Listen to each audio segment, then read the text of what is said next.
안녕하세요. 저는 20대 중반 남성이에요. 순간의 욕망으로 돌이킬 수 없는 일이 생겨서 사연 보냈습니다. 들려드릴게요. 매일 왕복 3시간. 집에서 학교까지 오가는 시간이 너무 아까웠죠. 버스에서 조는 시간, 지하철에서 서 있는 시간. 그 시간이면 공부를 더 하거나 잠이라도 더 잘 수 있을 텐데. 결국 저는 하숙을 결심했어요. 학교 근처에서 방을 구하기 시작했죠. 좁은 골목길을 따라 걷다가 낡은 주택 하나를 발견했어요. 대문 앞에 하숙생 모집이라는 작은 종이가 붙어 있더라고요. 초인종을 눌렀어요. 잠시 후 문이 열리고 한 여자분이 나왔죠. 40 초반쯤 되어 보이는 분이었어요. 지친 표정이었지만 미소는 따뜻했답니다. 하숙 알아보러 오셨어요? 네, 학교가 가까워서요. 들어와 보세요. 문을 열고 들어서니 생각보다 깔끔했어요. 오래된 집이지만 구석구석 정돈이 잘 되어 있었죠.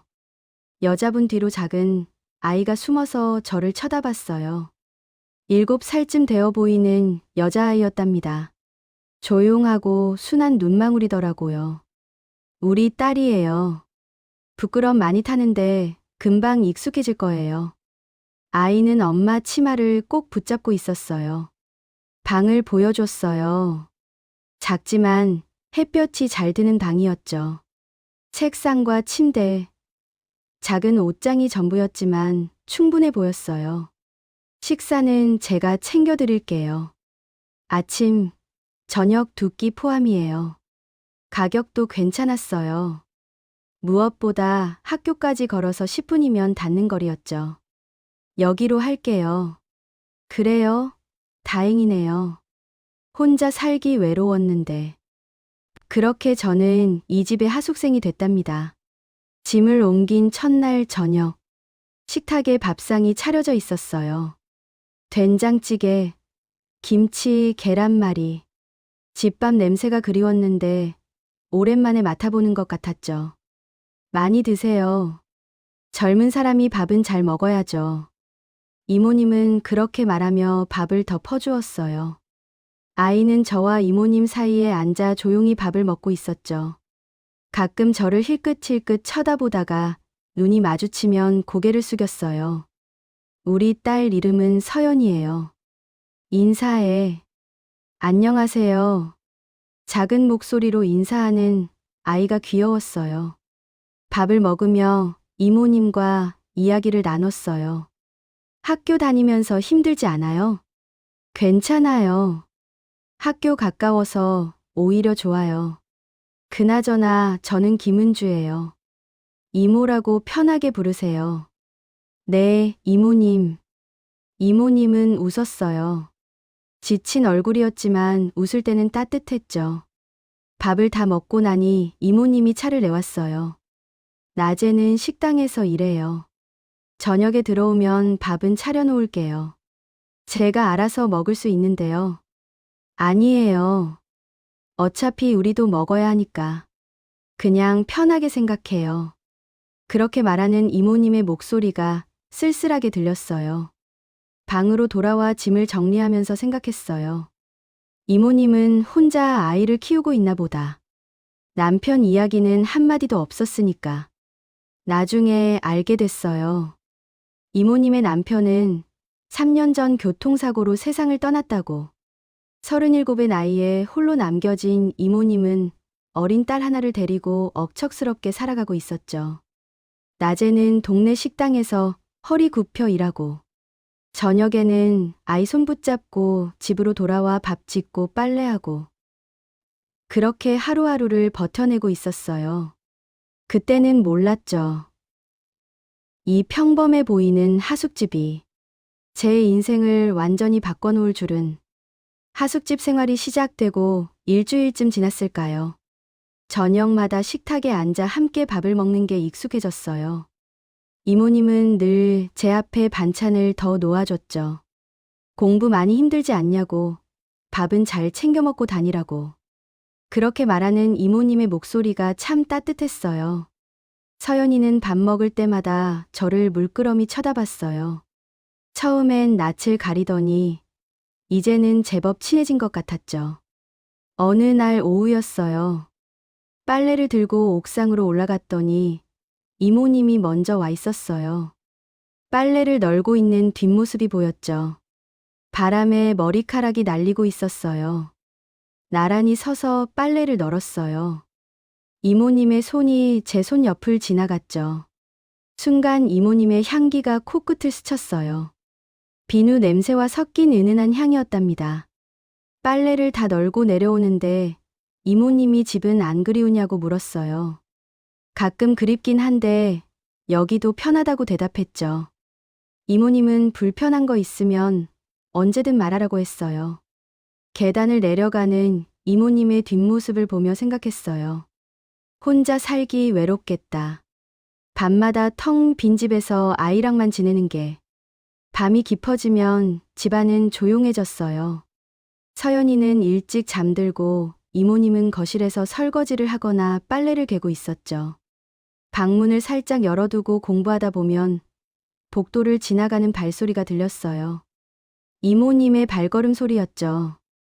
욕실로 가는 소리, 부엌으로 가는 소리, 다시 방으로 돌아가는 소리. 그 작은 소리들이 왜인지 제 귀에 크게 들렸어요. 어느 날 밤, 화장실을 가려고 복도에 나섰다가 창가에 서 있는 이모님을 봤어요. 담배를 피우고 있었죠. 창문 밖을 바라보는 옆모습이 쓸쓸해 보였어요. 제 발소리를 듣고 이모님이 돌아봤어요. 황급히 담배를 끄시더라고요. 미안하다는 표정이었어요. 저는 아무렇지 않은 척 화장실로 향했어요. 하지만 가슴 한편이 왠지 먹먹했죠. 또 어느 날이었어요. 감기 기운이 있어서 방에 누워 있었는데 이모님이 들어왔어요. 이마에 손을 대보시더니 열이 있는 것 같다고 했어요. 약을 가져다 주고 물도 따라 주셨죠.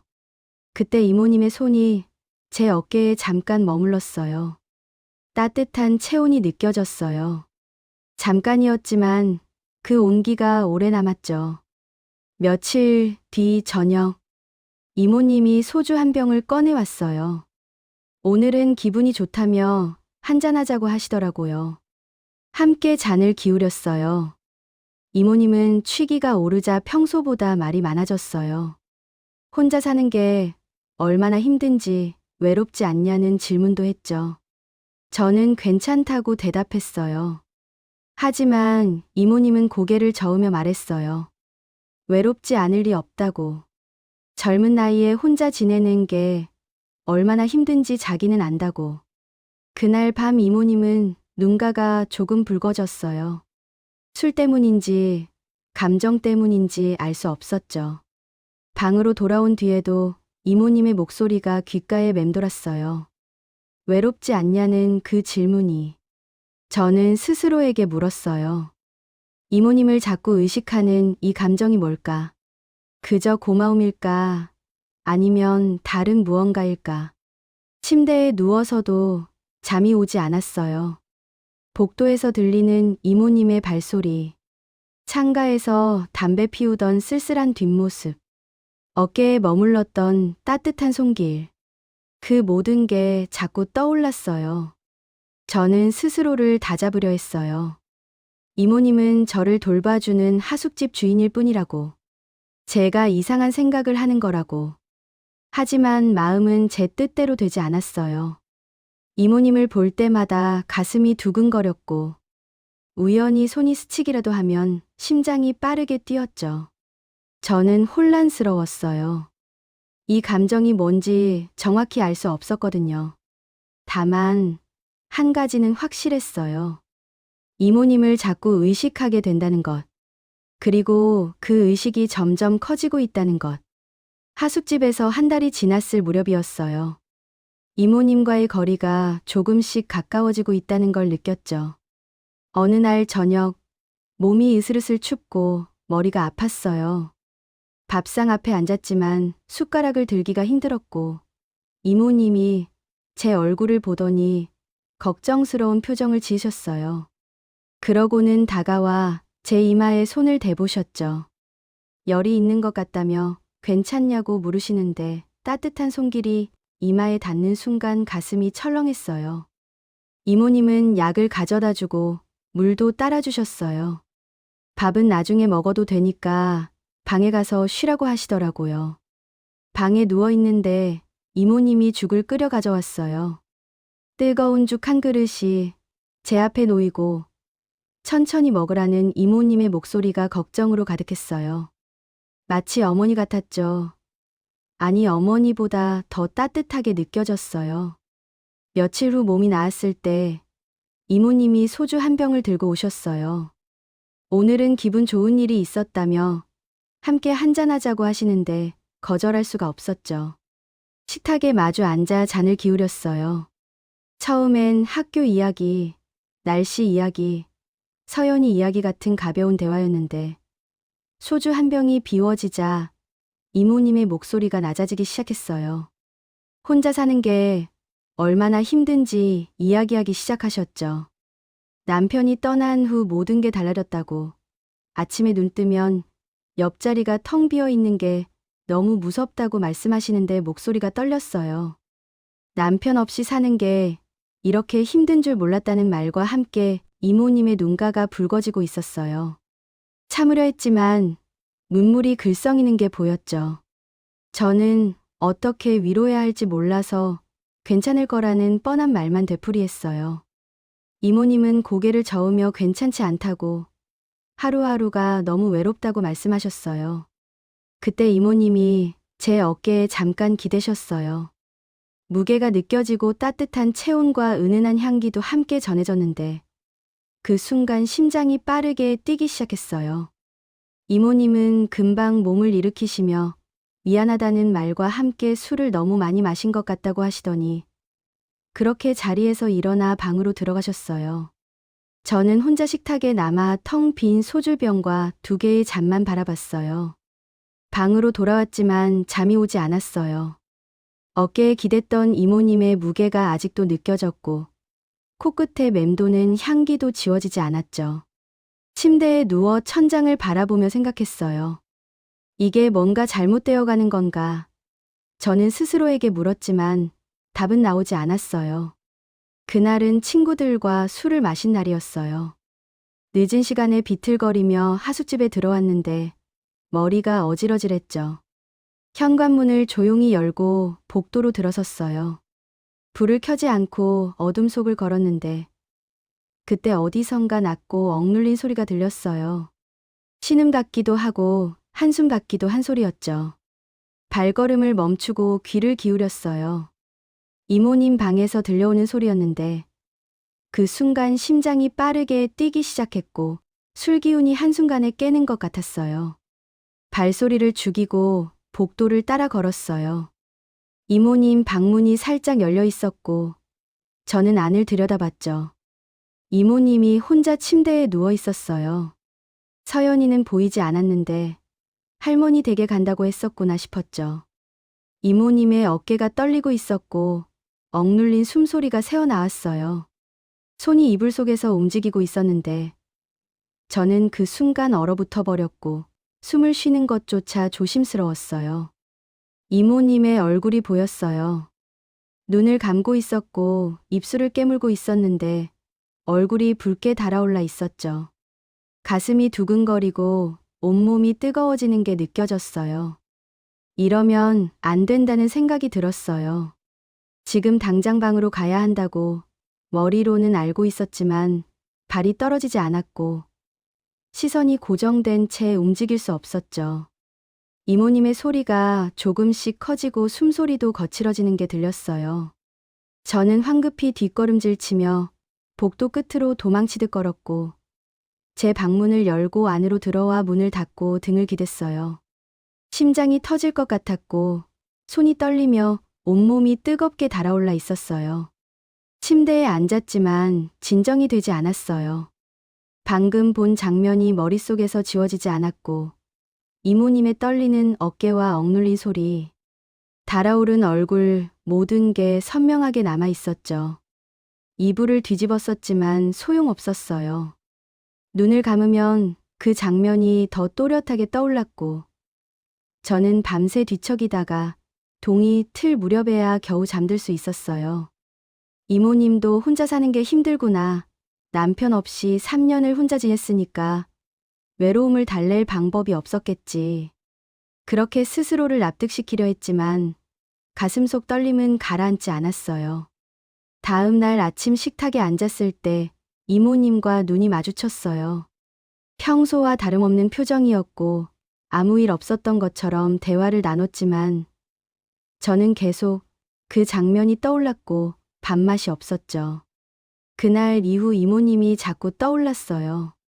공부를 하다가도 밥을 먹다가도 침대에 누워서도 지워지지 않는 장면이 머릿속을 맴돌았고 잊으려 할수록 더 선명해지는 기억 때문에 저는 혼란스러웠어요.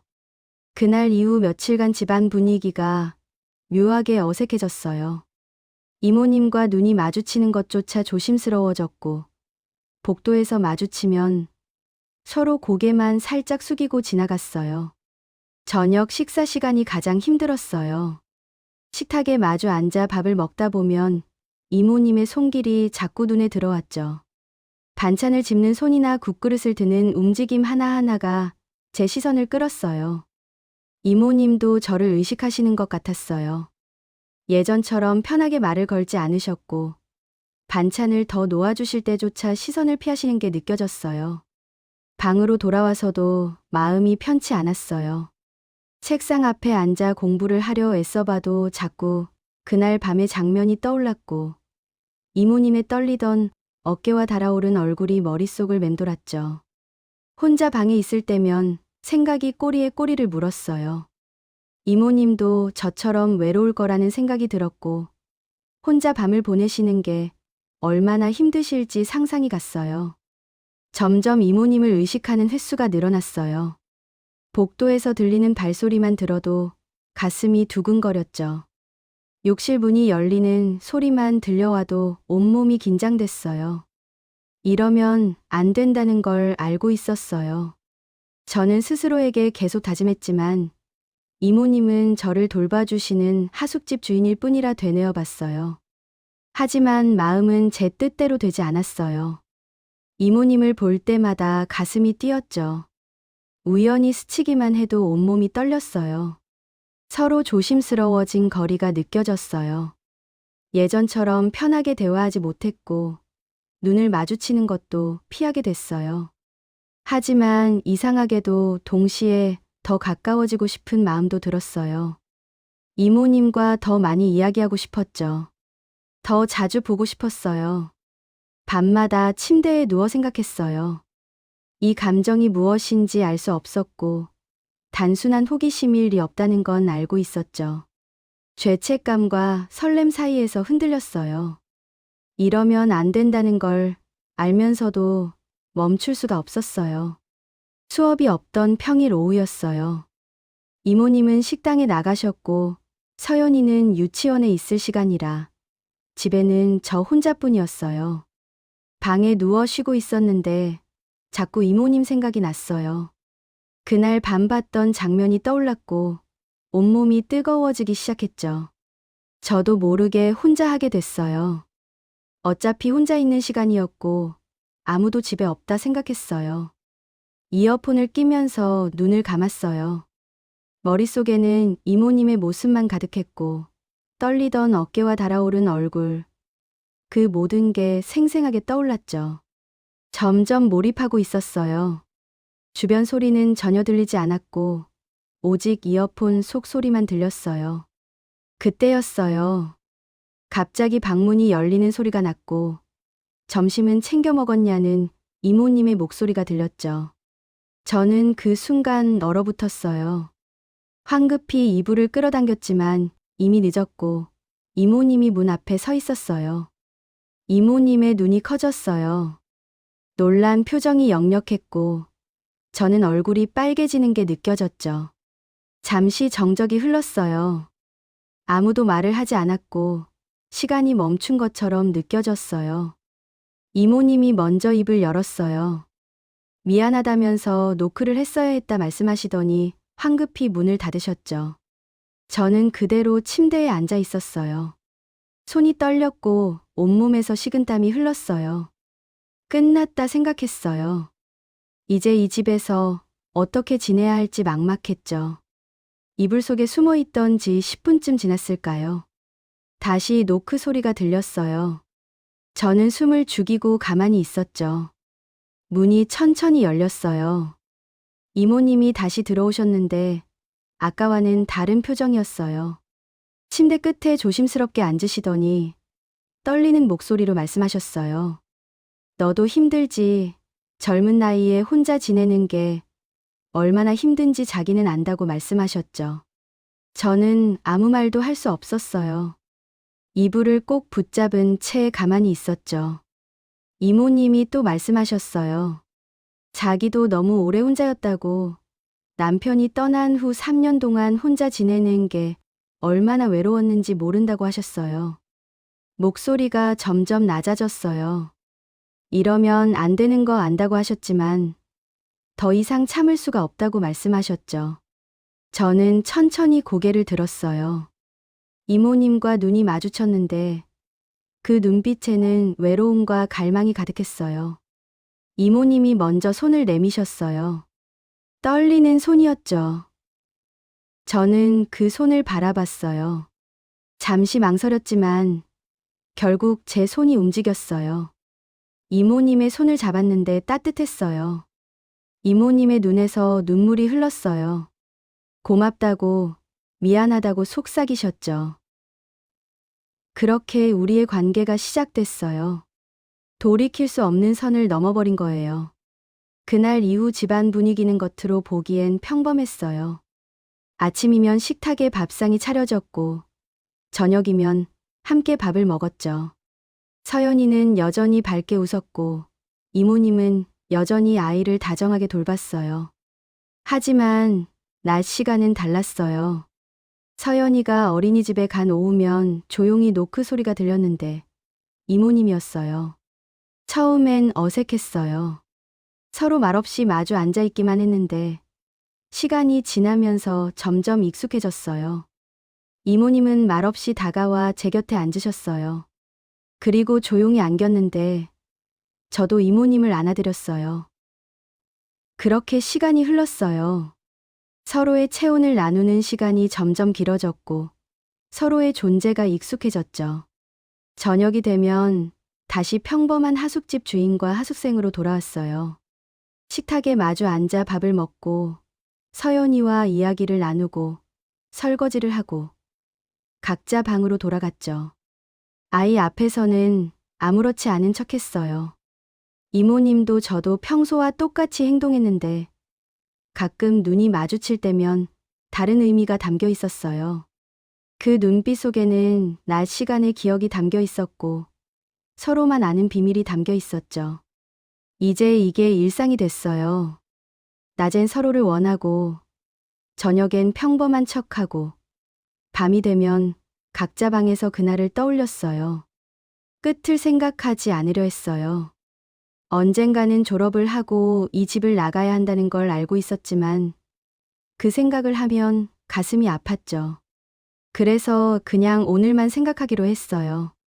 어느 날 오후였어요. 평소처럼 서연이가 어린이집에 가고 이모님이 제 방에 오셨어요. 그런데 그날은 달랐어요. 서연이 할머니가 아파서 어린이집에서 급하게 연락이 왔다고 했어요. 이모님이 당황하며 서둘러 데리러 가야 한다고 하셨죠. 우리는 황급히 옷을 챙겨 입었어요. 이모님은 뛰어나가시면서 곧 돌아온다고 하셨어요. 30분쯤 지났을까요? 현관문이 열리는 소리가 들렸어요. 평소보다 훨씬 빨랐어요. 저는 방에서 책을 읽고 있었는데 복도에서 서연이 목소리가 들렸어요. 엄마 화장실 가고 싶어. 라고 말하는 소리였죠. 그때 제 방문 앞에서 멈추는 발소리가 들렸어요. 서연이었어요. 오빠. 문을 두드리는 소리가 났어요. 저는 당황했지만 침착하게 문을 열었어요. 응, 서연아. 오빠 뭐 해요? 책 읽고 있었어. 서연이가 방 안을 둘러봤어요. 침대 위에 이불이 흐트러져 있었고 베개가 바닥에 떨어져 있었어요. 오빠 방 왜 이래요? 아, 낮잠 자다가 일어났어. 이모님이 복도에서 서연이를 불렀어요. 서연아 빨리 와. 화장실 가야지. 라고 하시는 목소리가 들렸죠. 서연이가 돌아서 갔어요.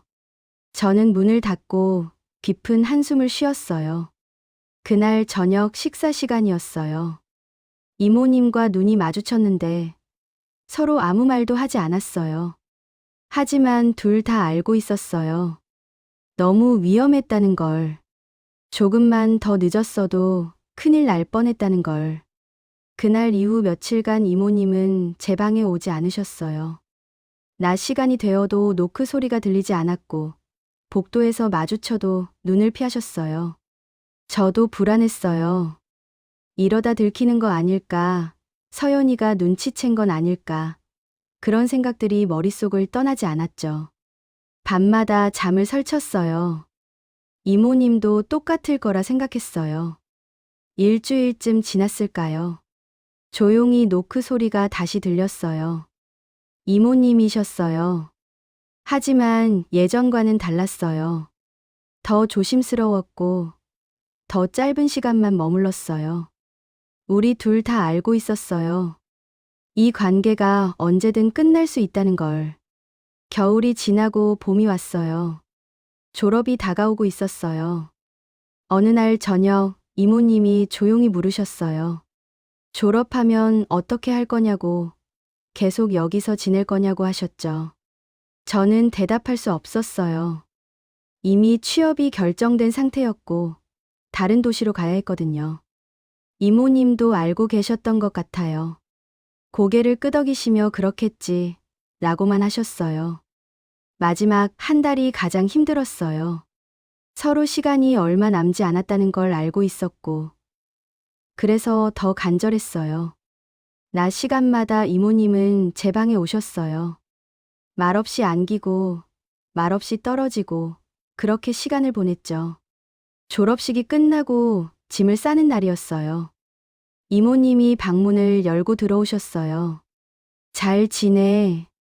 짧은 말이었어요.